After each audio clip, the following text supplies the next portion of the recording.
I got my Brazilian rosewood fingerboard, and I'm gonna cut the fret slots. However, I don't have a jig or anything, so I'm gonna do this by hand. I do have the drawing that is to scale. Get you a little closer. Too close. The center of each one of these frets I'm gonna transfer over to the Brazilian. Let me put a little crease. Let's try it the other way. Probably doing this the hard way. I'm going to mark off where the nut is, where the end is, and then the center of each one. I'm just doing it by eye. I'm going to be very careful and get it as close to that center as possible. I'm going to double check this with my calipers before I do any cutting. In case you're wondering, I am doing the vintage scale. It does give you a chart, vintage Les Paul fret spacing. This is the distance from the nut, and then this is the distance between the frets. Okay, I have one edge of the board trued up, and I've got each pencil mark indicated here.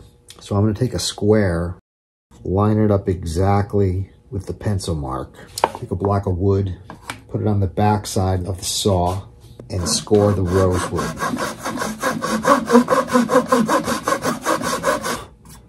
Now you can see I've got where the fret is going to go. It's only going in about 0.010 of an inch, but I can definitely use that as a starting point now when I get these to depth. I might actually go a little bit deeper just so I have a bit of flexibility there. Let me set this a little bit deeper and go in, I don't know, maybe 60 thousandths or so. Okay, slight change of plan. Because the thickness of this square won't allow me to use the stop on the saw, I'm going to line it up. I'm going to put the saw on this side at my back stop here. I'm just kind of eyeing up how deep I'm going to go.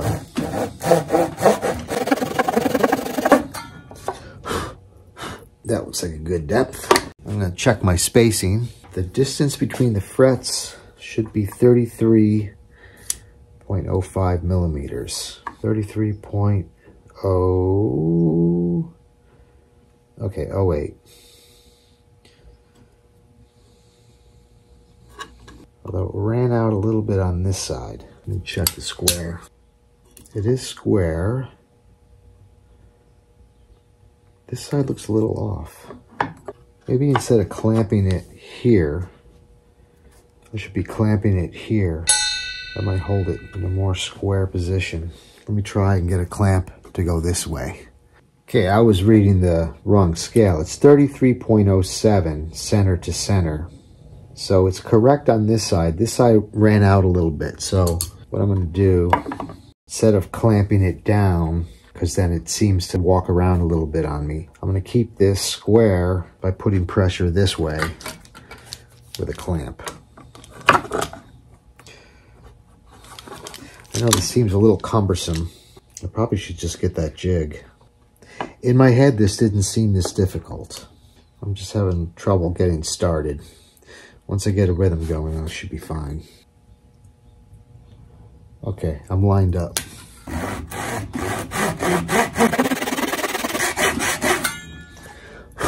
Got a little tear out. I guess the end here is a little bit chippy. This is going to get sanded down, so I'm not worried about it. But obviously, something to watch out for. Okay, so I got that scored in there. Now it's easy to follow that when I resaw this and get it to the right depth. Okay, double check, 3308. It's right on. Okay, just want to show you I got a little rhythm going. So I'm using a different clamp, lining up. Once I get it lined up, clamp's easy. Now I just take the saw, put my block of wood against it, and cut it in position. There you go. I've already got 1, 2, 3, 4, 5 done. I've only got like, 15 more to go? Okay, I'm just gonna continue with that until I get them all done. I'll show you what it looks like when I'm done. Okay, I got them all scored in there, all the way up to 22. And you can see they didn't go in too deep, just kind of got them scored. and indicated where they are. So, and it wasn't so bad. Once I got into a little rhythm, this probably only took me about 30 minutes.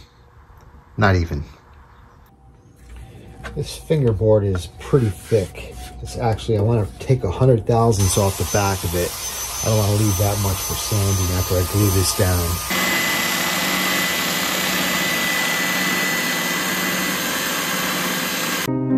Okay, here's my dry run. I'm going to glue down this fingerboard.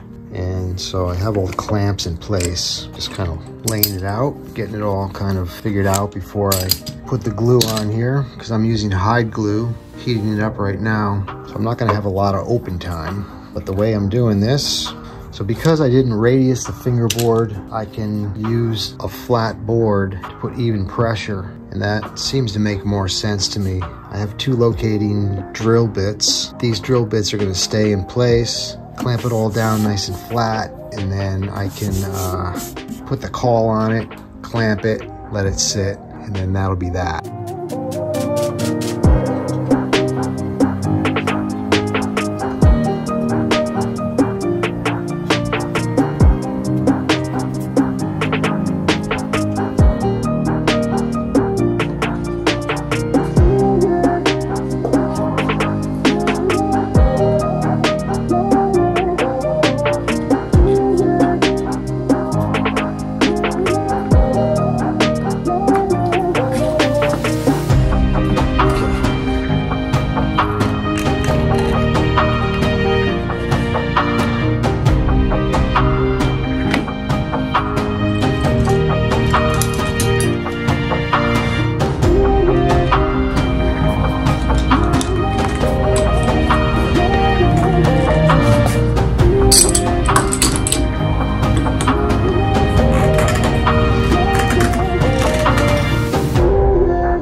So now I got the fingerboard glued down to the neck, and it's a little oversized, so I'm just going to true it up to the neck because the neck is routed right to size right now. I'm going to take it right to the body joint, and then I'm going to use this template to get it the rest of the way.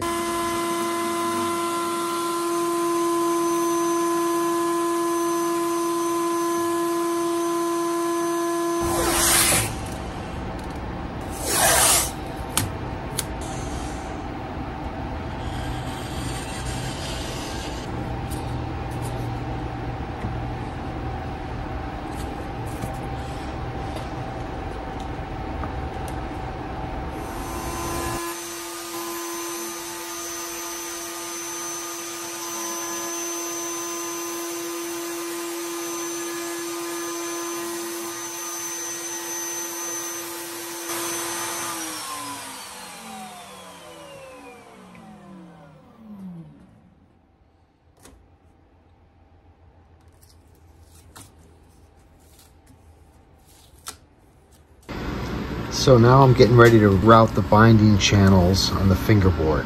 And the one issue I see is I want to work off this lower plane with my router bit, follow the side of the neck, but when I come over here, obviously I run out of neck. So the way I'm going to rectify that, I'm going to take two pieces of wood and a double-faced tape, stick them to these little openings here. Then I'm going to go with my follower bit on my router table and get it flush with the fingerboard, and then I can use that as my little fill-in so I can follow along with the router bit. This will probably make more sense in a minute.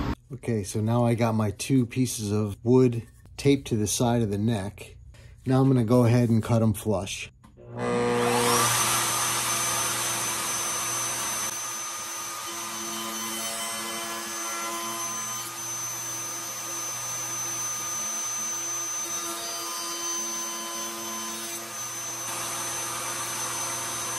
There, now I have a nice surface that follows the side of the neck that I can guide to get my binding channel on there. After doing a few test cuts in this scrap piece of oak, I did figure out that I needed to add a few layers of tape to get the proper depth for the binding. Okay, I already did my test cuts, so I know I'm good on depth. depth and height on this channel. So now I'm ready to route it. So here goes. I'm gonna do a test little spot, and then if that looks good, I'm just gonna go for the whole thing.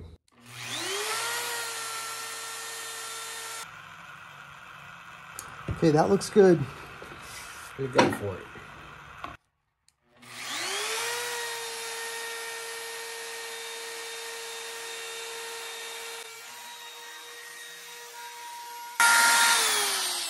The only little mishap, cut into the cap. I started out a little bit too far, cut into that cap plate. That's pretty easy to fill, not a big deal. But the rest of it looks good. Okay, now I'm just gonna do the other side. Now I got both sides routed. Just gonna take off these little pieces here.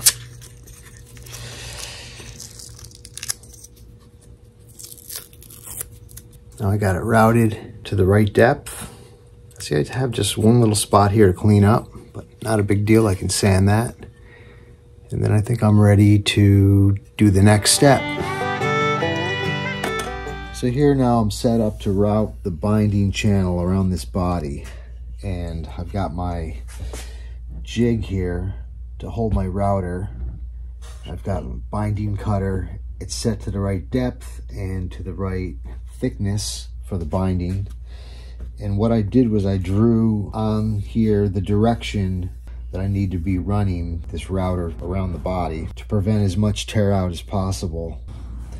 I also made a little stand to hold it level so I can slide it around on the table. I'm gonna go at it in sections and take my time, and hopefully nothing goes wrong.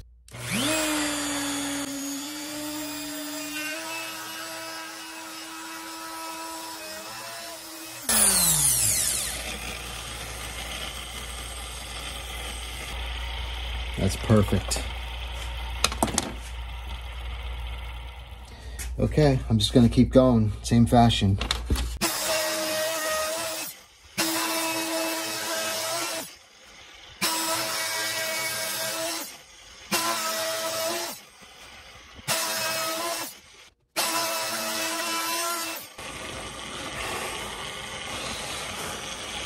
Okay, now the part that I've been sort of dreading.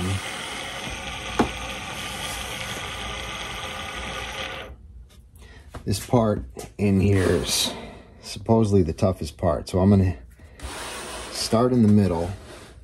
I'm gonna work my way out. And then I'm gonna come back to the middle. I'm gonna work my way out this way.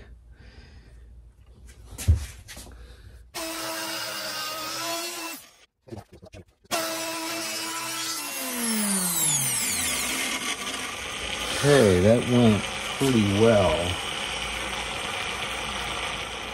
Might have to clean this up a little bit right here. It's going to take one little pass.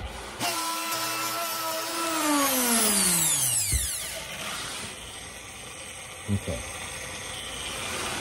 Perfect. That's a big relief. Now let's move on to the next step.